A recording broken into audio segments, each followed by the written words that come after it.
अस्सलाम वालेकुम जी। मैं अज मौजूद हाँ जी बहरिया टाउन 10 मरला अपनी साइड ते जिथे फर्स्ट एलिवेशन की टाइल कंप्लीट हुई है। क्लाइंट का मैसेज आया जी कि मैं क्या फोल्डिंग साढ़े वालों फ्री हो रही है, असी फोल्डिंग वापस दे रहे हैं, कमी पेशी है तो चैक कर लवो। उन्होंने कहा जी कि सफाई दे विच कमी नहीं रहनी चाहिए। तो मुंडे लगे ने जनाब, मेरी देखो तौलिए फड़े ने 2 बंदियां ने, अगर फिर भी कोई रह जाएगी कमी तो फिर अल्लाह मालक है, लेकिन असी अपने वालों फुल कोशिश करके सफाई A to Z टाइलां चमका रहे हैं।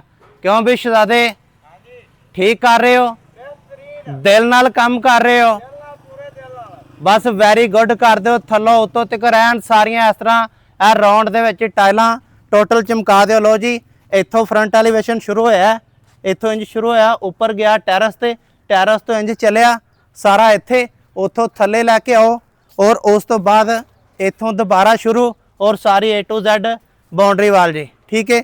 और भाई फिर भी कोई कमी पेशी रह गई ना तो फिर भी असी हाज़र हाँ, सानू कॉल करना, असी आके जनाब टोटल सफाइयाँ करवा देंगे, नो प्रॉब्लम जी।